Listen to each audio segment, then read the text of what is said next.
Hi, this is Dr. Mercola helping you take control of your health. And today we're going to talk about chiropractic, but not any just type of chiropractic, a specific type that I think you might be particularly interested in. I want to give you a backstory on this. A good friend of mine, Dr. Peter Martoni, who's been a chiropractor for many years, pointed out to me about a year and a half ago now that he thought I had some problems with my cervical spine, and was provided such a compelling story that I flew up to Boston to visit him, and he took some x-rays, and sure enough, he was right. I had degeneration in my fifth and sixth cervical vertebrae, even though, and here's the key point, folks, I had no symptoms at all, but my pictures did not look really good. So the type of treatment that addresses that is, which we're going to talk about today, is this very specific type of chiropractic care. And we'll expand on the details in a bit, but I want to introduce you to Dr. Michael Hill, who is a chiropractic physician who lives very close to me, and I've been getting care from him for the last 3 months, and I'm going to show you some pretty dramatic examples of what it's done. So welcome today, and thank you for joining us, Dr. Hill. Thank you, Doc. Appreciate it. Glad to be here.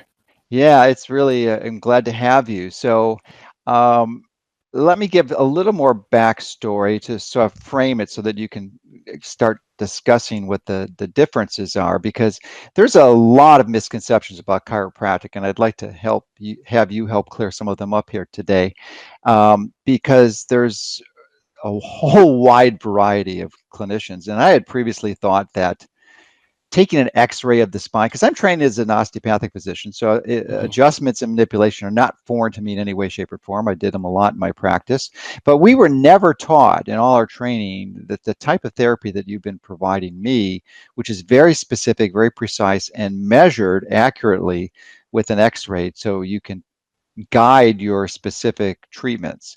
So I had always been opposed to x-rays. I don't think they were necessary, but now I'm convinced that I think it's almost malpractice if you are seeking a long-term care program and you don't have these. So the type of care that you're using is called chiropractic biophysics and Gonstead. So why don't you discuss those and maybe the broader range of options that a typical person would find in their local chiropractor? Yeah, so one of the first things I always like to address is where the patient is coming from. When asking them, what is your interpretations, your experience with chiropractic, I hear a variety of different answers.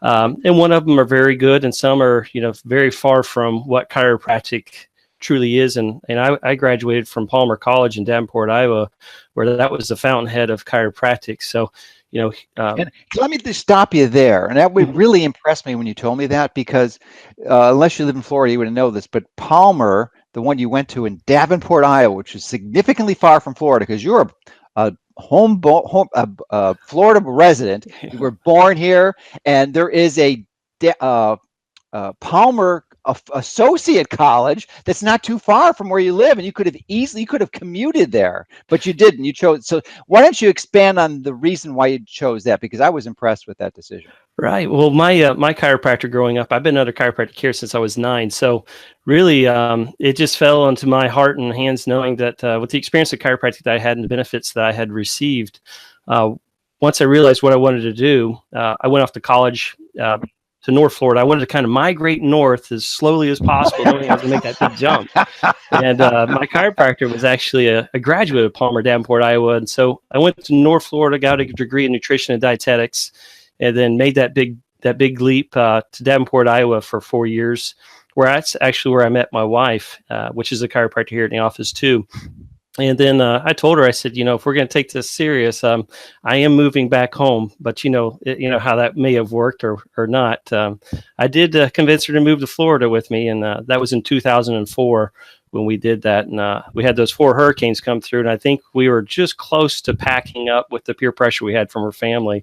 But she's from Wisconsin, and it was just one of those things. She's a farm girl. She is born and raised on a farm, 160-acre vegetable farm. But what a humble life, and just amazing family. And so when we moved back to Florida, I really want to give back to the community that I grew up in.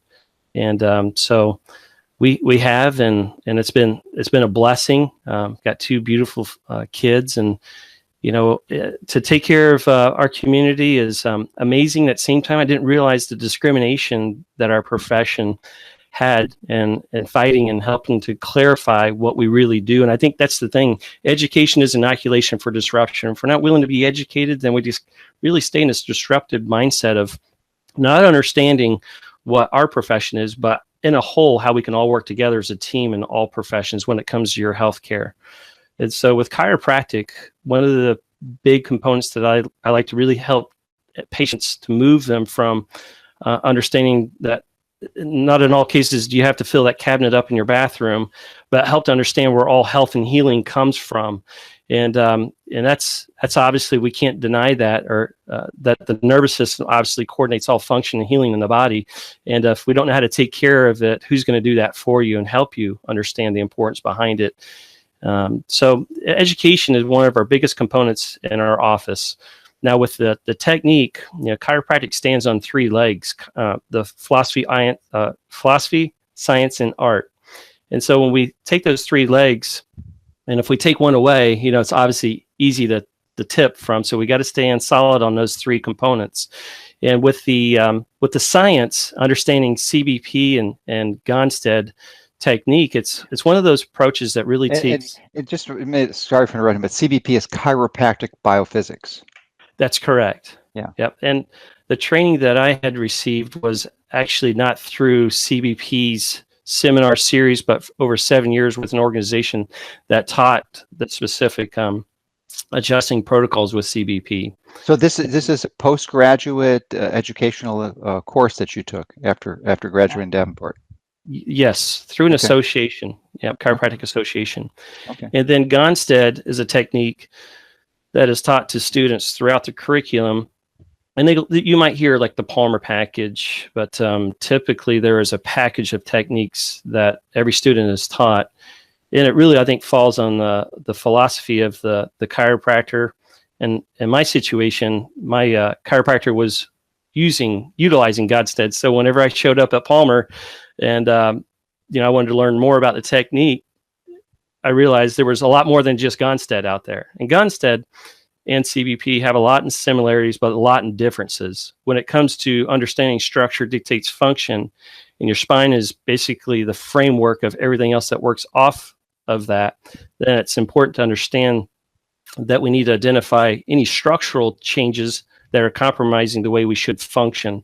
And the intimate relationship between spine and nervous system is just that. It's that intimate, in which if we don't take care of the spine, obviously the next is going to fall short of expecting 100% function and health and healing. And that's through proper nerve function supply. Well, thank you for sharing that. And I've had, obviously, as an osteopathic physician, an awareness of these principles, and have many good friends who are chiropractic physicians. Yet somehow the integration or the motivation to apply this on a regular basis wasn't sufficient enough. And even though I didn't have pain, I finally became convinced. I'm so glad I did. And one of my biggest regrets is not doing it sooner.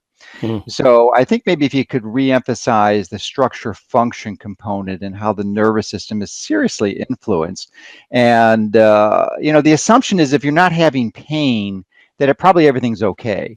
But, the reality is, and it's certainly true for medical diseases, and I don't have the experience you do in treating musculoskeletal diseases, but most of the time you're 80% of the way there before you have a symptom. That's just it. Research states that you have to have lost 40% or greater of your health potential before there's a sign or symptom that actually is expressed. I mean, when my father had a heart attack, I didn't need to ask him, why did you put us here in the middle of the Ocala National Forest? Instead, just like any disease, it takes time for that manifestation into a symptom. And so it's unfortunate that we are taught to treat and manage a disease as opposed to preventing them. If we prevented it, we actually wouldn't be even having a conversation about it. So being more proactive instead of reactive is the approach that I would rather have my family, and I'd rather have patients that entrust in us to help them move in that direction. But yet we're born into a society where it's treating and managing a disease. And of course, one of the primary tools we use on our site is to help people understand how to choose the right food so that metabolically they'll maintain their health, which of course integrates very tightly to structural function. But I wonder if you could expand, because we don't really talk a lot about the structure function relationship, Hmm. but it's clearly there. Hmm. And if your spine is out of alignment, Hmm. and maybe you can give us an estimate as from your experience what the percentage of the population that you see is, and I'm sure it represents a pretty common thread through most other populations. So, how many people are out of alignment, and what are the consequences of that you see, and some of the things that you can prevent? Sure. Palmer just did a Gallup poll, and basically, the last report that I had read um, had shown anywhere from 8 to 12% of the population utilizes chiropractic. Whereas if you use that into, let's say, dentistry, I hope everybody's taking care of that. My dentist said actually brush the teeth you only want to keep, right? Mm-hmm. So when I translate that into chiropractic and spinal hygiene, I would only expect that 100% of the population is utilizing some form of chiropractic care. And so structure detaining function, understanding that the spine has to be straight from front to back, and that from the side views, these curves are actually developed that we notice from the side view through the crawling phase, which involves other reflexes like the cross crawl reflex during that developmental period. And so it's really important to understand the certain standard of deviations, like having a 45-degree curve is what's considered normal. And that's, for instance, in the neck, that's called lordosis, right? And so when you have a decrease in that curve, you have hypolordotic curvature. And if there's an increase in that curvature, you have hyper lordotic curvature. So knowing that there is a perfect normal to go from either extreme to less extreme, it's important to identify that. The reason behind that is because we've understood that when structure is sound, like for instance, having that 45 degrees in the neck, the cord that travels through the spine is at its best position to allow that communication from above down and across out to every organ and tissue and back up to the brain to send the signals through what's called an afferent efferent message or pathway. So when we look at structure not being in its proper place, like a malposition that chiropractors are only trained to identify, then utilizing certain tools at our advantage to be able to help us understand how we can help the patient and help them understand where we need to go from there. And so, for instance, we use a surface EMG tool that basically allows us to monitor muscle balances and even thermography, which allows us to even see on a neurological side, we can see things in a little more in depth than just using. So, for instance, I'm big in instrumentation, and one of the big tools with Gonstead is a nervoscope. And Gonstead uses 5 parameters: uh, X-rays, instrumentation, motion and static palpation, and visualization. Really important. As you can probably see now, that if you were in line at a grocery store and one person had a high right shoulder or a high left shoulder, you obviously know there's something wrong structurally. And if the spine is the framework, then we obviously need to address the framework. So visualization is really important as well.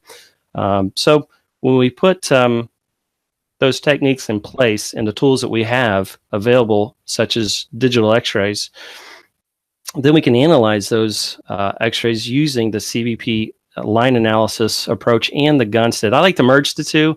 I really feel like we can cover everything utilizing those two techniques as far as not just getting a patient to feel better, but get them to function better. And if they're Mm-hmm. functioning better, this could translate into being able to play with your kids, to looking at what 10, 20 years down the road looks like. And if anyone's ever been goal oriented, you know that once you reach it, you don't just stop the habits that allowed you to get there.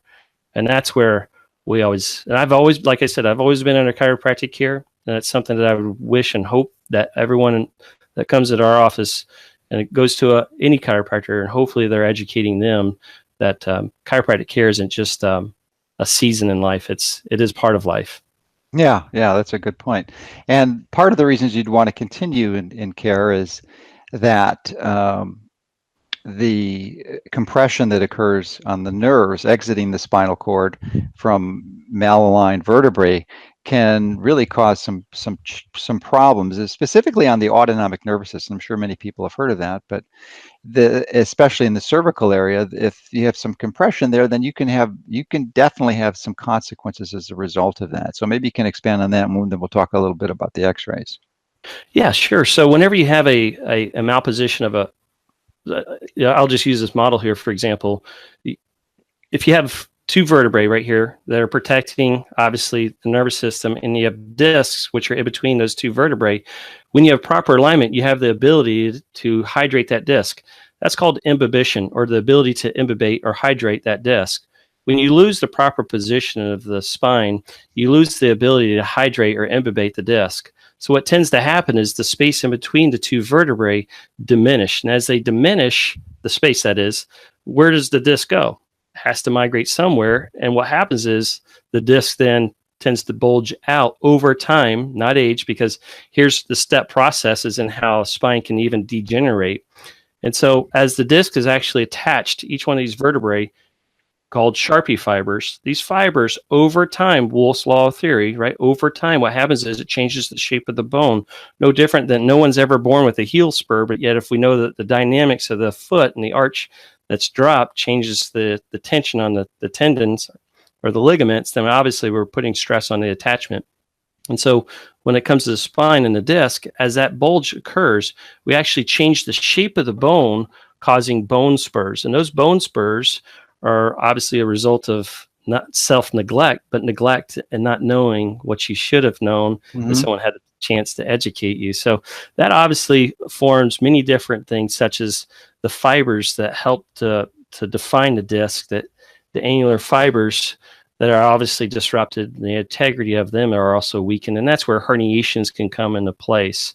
So in light of not only a misalignment causing nerve pressure, but the soft tissue around there, such as the disc, can do the same as well.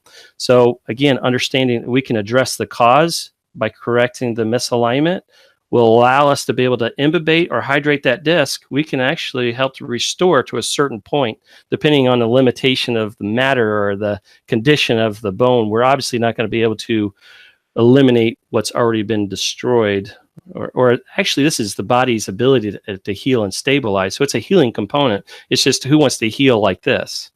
Right. Absolutely. So, and in fact, that's precisely what happened to my lower cervical spines and vertebrae and disc spaces, that they were degenerating, and I had degenerative disease in my fifth and sixth cervical vertebrae, which is actually reversing now, even after a short 3 months of therapy. Now, in the past, I had been reluctant to get regular treatments because it would seem, mechanically, it just didn't seem to make sense. That a little adjustment here is going to make a massive difference. But the issue is that it really needs to be done on a regular basis. But not only that, and this is what I really liked about your program, is that it's integrated with home therapy. And it always never made sense to me to rely on a chiropractor to adjust you periodically to solve the problem. I mean, you've got to address something at home on a regular exercise program, and that's what you did. And actually, I'm going to you showed your spine, so I'm going to show my little toys here. And you from an evaluation of the lateral curvature, you provided me with one of these head devices that you just put on your head, and it's got weights. Now I have about 4 of these 1-pound weights here that are attached to this like a headband. And then you put it on, in my case, I put it on the right side, and I just wear this for like a half hour a day. And that helps some compensatory changes going on. But the one I really like is this traction unit that you hang up on your door, and this goes on your forehead. Actually, this goes, let me see. Nope, this goes behind, and then this goes up here. Nope. And it's, nope. I got it reversed. Okay. You got it reversed. All right, there we go. There you go. All right, there we go. I do it every day, but you wouldn't know it. So and this is hung up there, and then you just put your body weight to put traction on your cervical spine, and it's made a tremendous difference. Again, I didn't have any pain, but the X-rays are the key, and that's what I want to talk about now. As I said, I don't think it's I think it's really close borders on malpractice not to do x-rays. And we're saying x-rays, we're talking about digital x-rays, because digital x-rays are going to reduce the radiation exposure by 90%. And that's a whole other topic of discussion we're not going to go into here, and how you can remediate against some of that ionizing radiation by metabolically. But you can. But if you're getting digital x-rays, it's not as much of an issue.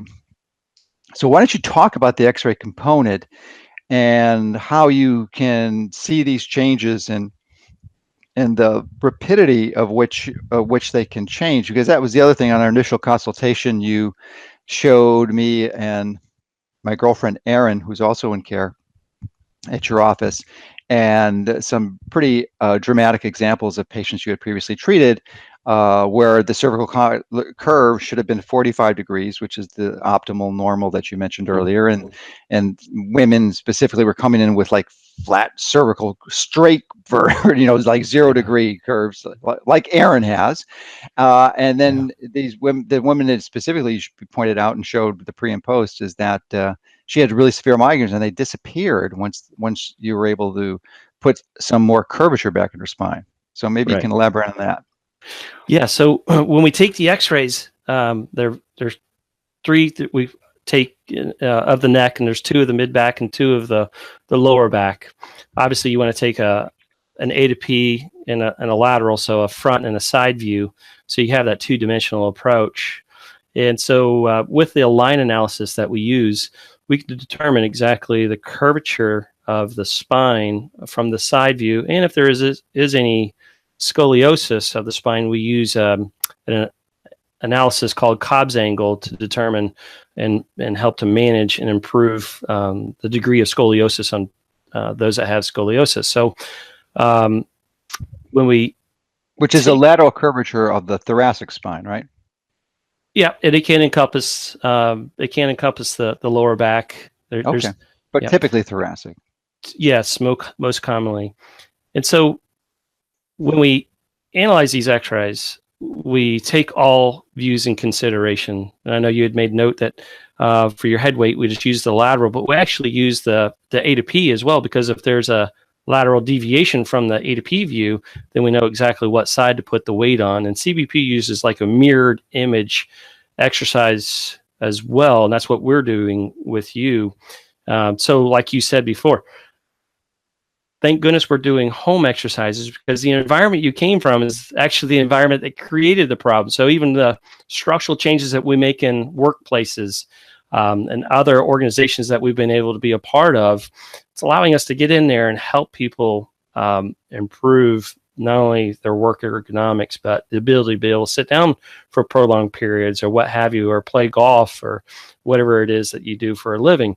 But yeah, it's really important to understand where you start and where you're at, so that we can always change the sail if the wind changes direction, to know that we're still going to hit our target. And for you, just like any other person, we don't want to say you're going to get the 45-degree angle curvature back in the neck, for instance, because of the damage that's already there. We're going to do our best to make sure that you can not go further south and improve the curve from where you started. And that's what we've been able to see even with you and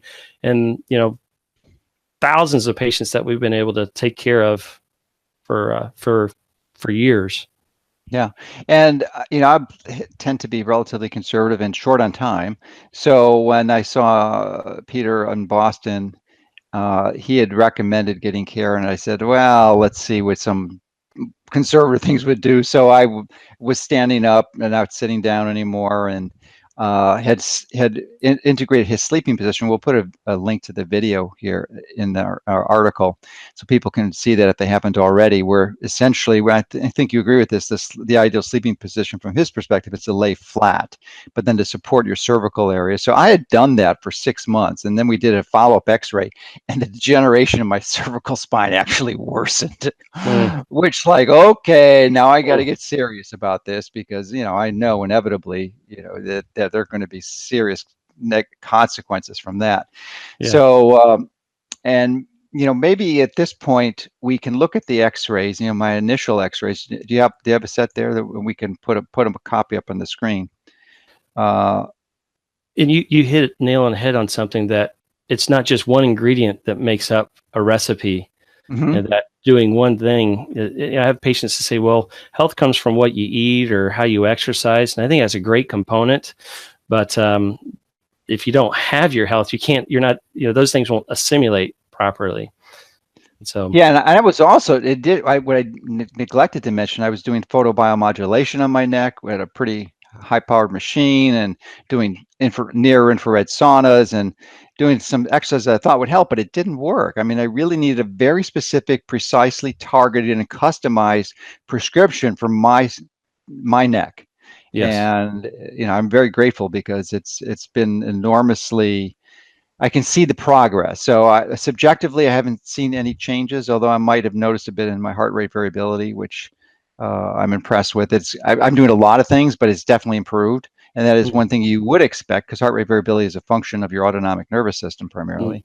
And this is what you'd expect if you have improved cervical function. So can you describe some of the X-ray changes you're seeing? Because we're going to throw up a graphic of the image so that people can see my pre and post. Okay, so on your screen, you can see my initial X-ray on that first consultation with Dr. Hill.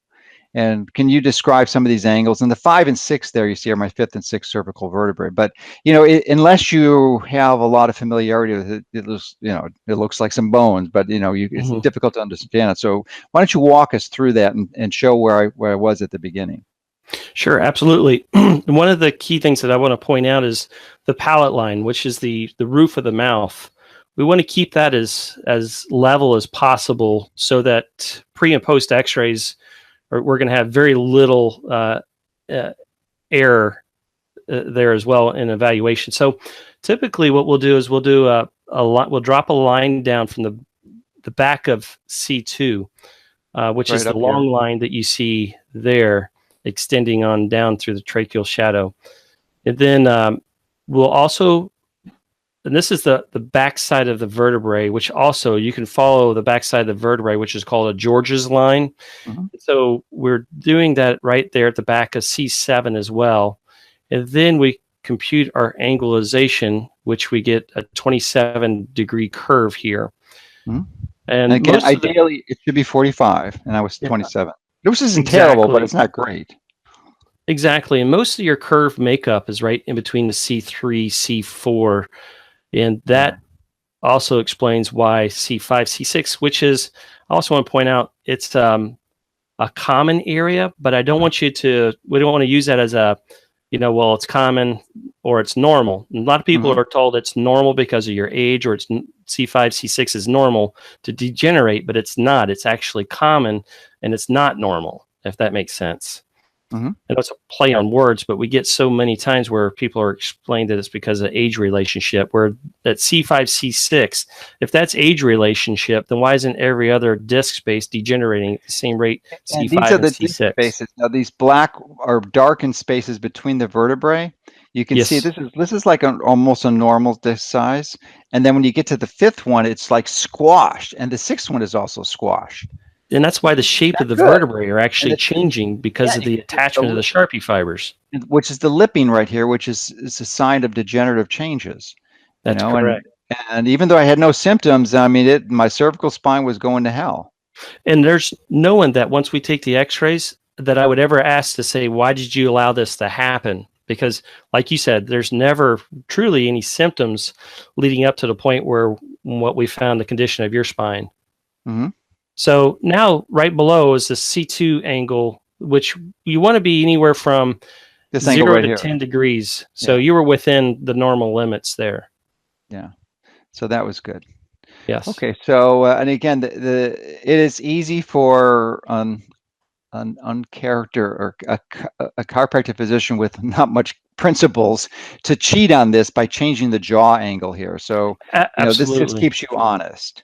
Absolutely. And also, if you went down to C3, you'll see the malposition or the extension position right there at the corner where your cursor's at, how that's sitting back. If you were to follow George's line, Hmm. that's actually extended back beyond the C4 Hmm. Oh vertebral yeah, right down George's here. Yeah, line. it is. Yeah.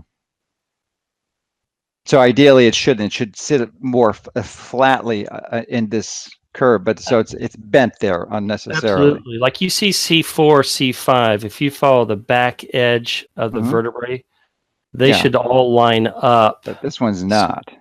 Exactly. Okay. And that's what would be considered like a disruption of George's line. Okay, so this is what you started with. This is my current one.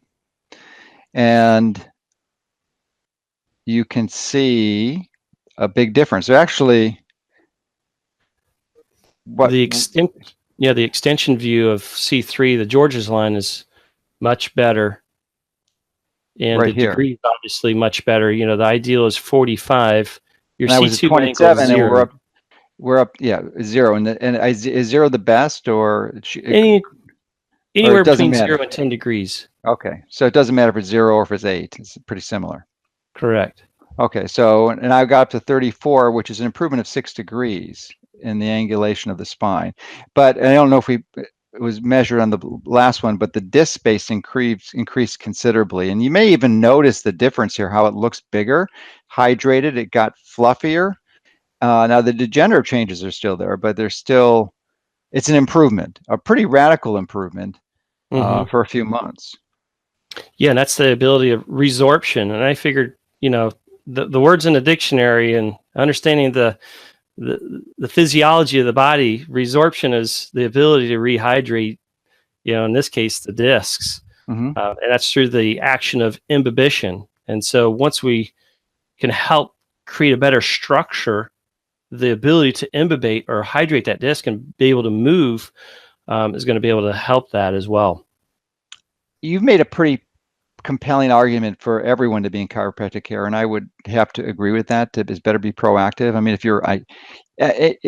you're absolutely have no system, even if you had like a perfect structure, which virtually no one does, you would benefit from, especially if you're in competitive athletics. I mean, it's crazy. I mean, it gives it for an athlete, it's going to give you an unfair advantage almost, because you're going to be functioning at a higher level. And you find many professional athletes are under chiropractic care, and probably a higher percentage than the normal population, I would think. What's your experience? And one of your sports is golfing, and you treat a lot of professional golfers in your office because there's a lot of golfers in Florida.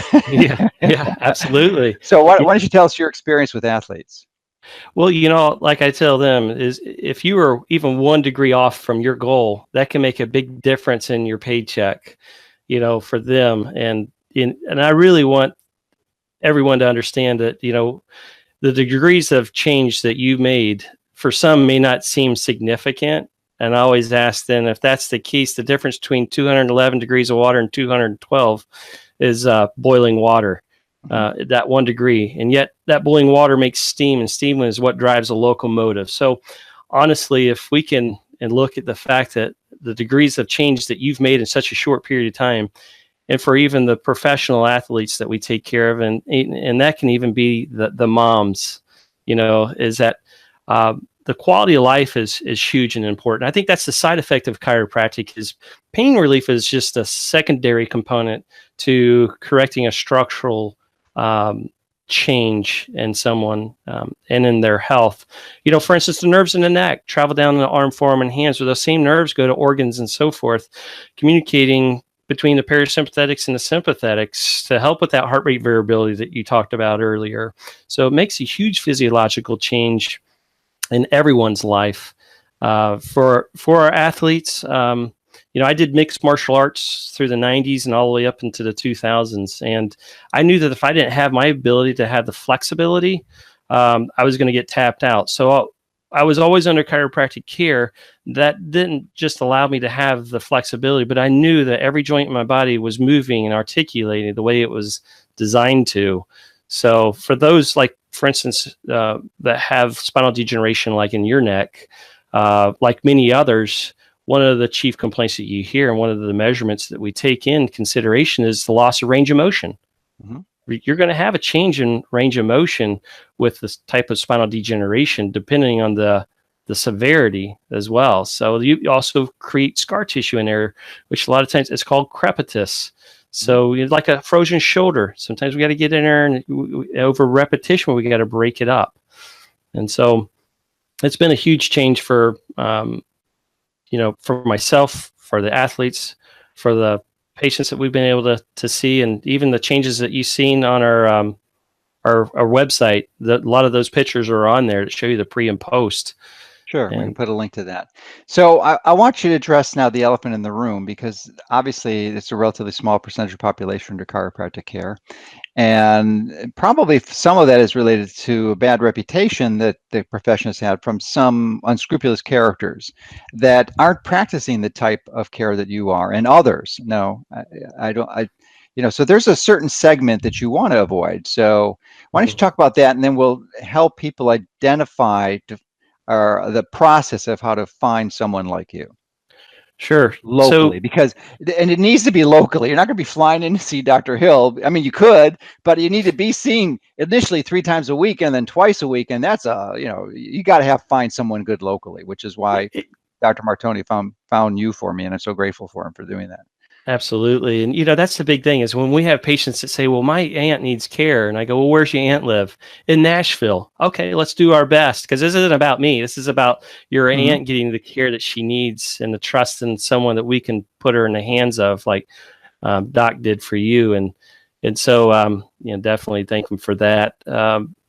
Yeah. So going back to your original question, how do you find someone? Mm-hmm. Well, what I always ask is that if a patient even comes from another chiropractor, I always like to make sure that we're moving our profession forward by not talking badly about one. So I always just say that, um, whatever they did, it was not wrong or incorrect, but what we have to offer is exactly what you need so that they know that they're in the right place. For me, the type of care I'd want for my family is the type of care that I was taught at Palmer College. And one of them is that the utilization of x-rays and all other components of our initial examination are very important. But if we look at x-rays, we look at x-rays like a contractor or any subcontractor would look at blueprints. Without those blueprints, where would we know where to lay the plumbing and electrical? And when it comes to your health, which is much more important than that, your x-rays tell us a big story. For instance, when we talk about your lower back, in many cases, if we'd have just taken one view, like an A to P, we'd have never seen the two-dimensional viewpoints of the lower back to understand, was there a translation of L4 or L5 that would not be an area that would actually motion out well without x-rays? Why would we want to be adjusting in that area if there was what's considered like a grade 1 through 4 spondylolisthesis, which is a slippage of a vertebrae on top of the other, which is a disruption of the George's line, even in the lower back. So, x-rays are, and all those details to the examination are super important. And if patients aren't getting that, I would be concerned. No different than I was telling you the other day that, if you called into an office and the front desk answered the phone, ask, what type of technique does the chiropractor utilize? If the staff isn't aware, then I would be very concerned to the fact that if your staff isn't in tune with what you do and how you help patients, I would be concerned. Yeah, so I guess the two questions that at least if you want to have similar care as I received and you're providing, would be chiropractic biophysics, or CBP, and Gonstead. So that would be the two keys. And if they haven't heard of it, the staff, then you said, well, okay, thank you, but no thanks. Go find Yeah, and someone they make else. a very strong structural correction Right, program. right. That's for sure. And I just want to say too that, and is it fair to say about 30% of the chiropractors are using this technique? So I somewhere don't in that, know. I don't know the numbers, probably. but I would say that it's not enough. That's for sure. Yeah, yeah. So it's certainly not the majority. Correct. Now, and I don't want to give the misimpression this is the only way the chiropractic Right. is going to work. It isn't. There are the one thing I really admire and respect about the profession is there's so many innovators in there to get so many different techniques. But the other primary alternative that seems to work pretty well is network, developed by Donnie Epstein. And there's maybe just as many people doing network, and totally different approach, Mm-hmm. but frequently gets similar results. So, we didn't, I just decided to focus on this, and so there are others, and like you said, there's you just want to avoid a clinician that is not really assiduous and not professional but proficient and consistent in providing it. And one of the other things that impressed me with your office is that you're really pretty well automated. You give all your patients a card, an electronic card that looks like a hotel card, and you could swipe it in, so you'd have to sign. Well, you still have to put your name on the list, and then you bring up the patient medical record, electronic record in your office. So it's very efficient. Your staff is incredible. And I just learned yesterday of I always wondered what was in this one room, but you showed me this is a decompression machine that you also have available that is quite pricey. And the closest one is like, I don't know, an hour and a half away from us, where, to get that therapy. But it's pretty impressive. And, you made the commitment to buy this expensive piece of equipment because there was a woman that you couldn't help who had really severe, I think it was cervical pain, and you had done, was it hip or No, it cervical? was she had signs of a lumbar Okay, a disc lumbar disc, lesion. which is classic, because that is the number one cause, what we're going to describe, which is that you couldn't help her for whatever reason. So you, wanting the best for your patient, referred her out to actually a physician, a medical doctor, who prescribed opioid analgesics, that's the conventional standard of care. The clinician probably did nothing wrong, but she wound up dying from the number one cause of death in someone her age group, which was opioid addiction. Yeah. And you felt just terrible. So why don't you discuss that a little bit? Because I was impressed with the commitment to care, but then the implementation, how to prevent that from happening in the future. Well, I know there's limitations to all matter, and that we have to acknowledge that once we get to a point where we've got to do something different, and if it's not in our hands, we got to put it in the hands of someone we would trust. And in her situation, I had previous patients just like her. Other than they responded very well, that had disc bulges, herniations. In her case, she had a very bad disc herniation that migrated, and she had no insurance, and so she was really stuck in this catch-22. She couldn't afford the surgery, and I didn't have spinal decompression, and so I understand quality of life is really important. So she had sought out a doctor, and so I was taking care of her and her boyfriend, and he was downstairs cooking dinner, and she didn't respond. So he had went up there to check on her, and she was at the edge of her bed, kneeling as if she was praying, and she had, I guess, passed away with a heart attack. And I kind of took it on as on a personal note, that if I had any chance of avoiding that situation, if I had any part in that, would there have been a tool that I could have helped her with? And that what if is what just took me to that tipping point, to know that I had to make an investment in a tool that could have possibly have helped her. And so, no different than like the dinners that we do once a month. And I had an existing patient, still a patient, said to me one time, "I'm not going to come because I've gone to them many times and I know they're expensive." And I said, "Mary, I don't look at the expense. I look at the expense of that child like Liam that had 20-something seizures the week prior to coming in, that the only reason why he came in is because he was invited to one of our community dinners. And if his family didn't understand through the educational component that we provide that we could help him, then he would be continually having seizures." And I had one doctor that was a patient. I was sharing that story with him. He said, "Well, show me the research." And I said, "Well, I can actually give you his mom's phone number if you want, because his mom's the one that has to live through those seizures as well as that little boy, Liam." So when it comes to the cost of an equipment or the things that we do in the community, there's no cost when it comes to someone's health and changing lives. Yeah, so you were able to help with the seizures. I didn't realize that was one of Absolutely. Yeah. one of the other tools that you can use. Typically, I would approach it metabolically, with putting them on a very high quality fat diet and getting them brain to burn ketones. But it Yes. doesn't mean you can't do it another way and work synergistically by addressing the structural component. Yeah, I'm a proponent of all of that, Yeah, definitely. yeah. With Yeah, your undergraduate degree in nutrition, I would believe so. So. sure. Yeah, and that's the other thing that impressed me, and maybe one that might give you caution as you're seeking to find someone like Dr. Hill, um, is see how they look. I mean, did they look healthy? Now, if you go to Dr. Hill, he and his wife are just health studs. I mean, they really are in phenomenal shape. I mean, they're glowing with health.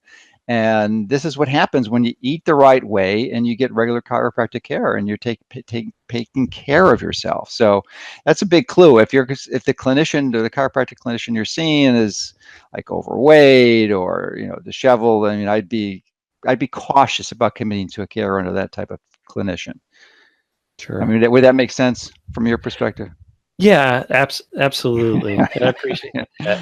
Yeah, You can't be a hypocrite because this stuff, we know this works. There's just no question about it. I mean, clearly it's effective, and because your body wants to stay healthy, sure. and if you give it what it needs and stay away from stuff that doesn't, and you address the structural component, which I fully didn't appreciate until later in life, and I have some deep regrets about that, but I'm not going to beat myself up about it because I know Mm, my body is really healthy and can prove it. We've seen in 3 months, I've had improvement, and I'm hopeful to get back to the 45 degree and resolve most of that yeah, cervical degeneration. So uh, yeah. but the Health sooner is a you start, the relationship. better. The Yeah, sooner the better. absolutely. Health is a relationship. You have to constantly work at it. If you don't work on your health, just like any relationship, it'll go south on you. And you touched on something that I like to tell patients is that uh, this mom and son walked up to Gandhi one day and said, and the mother asked Gandhi, "Would you tell my son to stop eating sugar?" You've heard the story, I'm sure of it. And Gandhi said, "You know what? Come back in 2 weeks." So the mom walked with the son through this long processional line and came back up to Gandhi 2 weeks later and said, "Can you tell my son to stop eating sugar?" And Gandhi looked at him and said, "Stop eating sugar." And she said, "Why didn't you tell me that 2 weeks ago?" He said, "Because I had to do the same." And that, when it comes to your doctors, yeah, definitely you want to make sure they're practicing what they preach. Yeah, that's such an important principle. And this is the first time I've heard about your community dinners. I hadn't encountered that before. So maybe you can expand on that too, because I'm sure a lot of people might be curious. Yeah, we do community dinners at Stonewoods, which is a nice restaurant in One of the in nicer uh, ones in our community, right? in our community. Absolutely. And so once a month, we invite our patients to come and bring a guest, and we have hand selected the menu um, to the best choices possible. And so while the dinner is being cooked, there is no obligation. I Mhm. actually just talk about health in general, and that they can make a decision if they want. And if they trust in us, then obviously we want to be able to be available to them. But the end of the night, it's just a great night of fellowship, a chance to meet people that we normally wouldn't have been able to meet. Otherwise, it's very hard to get out in the community when we're in here in our office serving the community that's coming into it. So it's a great way to extend ourselves out in the community. Great. Right. It's a Yeah. good strategy, and I'm sure it's helped a lot of people being exposed to the work you're doing, and as a result, they've gotten into care and improved their health, which is Absolutely. really the focus and the goal of the whole process. Hmm. So anything else you'd like to add to this before we close? No, I just want to say thank you for having me here, and thank you for allowing me to take care of you and Aaron. And I just thank our community for entrusting in my wife and I and our family and our team to be able to help them and help them see how chiropractic can help them and tear down those walls of discrimination. And I'd love to see every doctor, every form of doctor in this office to help them, as I know they've been able to. They saved my dad's life. To do Yeah, that 5-way bypass. So, I definitely commend, everyone that obviously has been able to take charge of their health, more or yeah. less, and trust Take us. charge or take control, as we like to call it. Absolutely. So it's putting you in control, but also recognizing that structure does have a significant influence and impact on your health. And if you fail to appreciate that and implement strategies to address that, and certainly home exercises are a phenomenal way to do it, and it works synergistically with a good type of chiropractic care program. So I want to thank you for what you're doing and what you've done for me, and you keep up the good work because you're helping a lot of people. Thank you, Doc. I really appreciate it. Thanks for watching. Subscribe now and click the notification bell so you never miss an update. See you in the next video.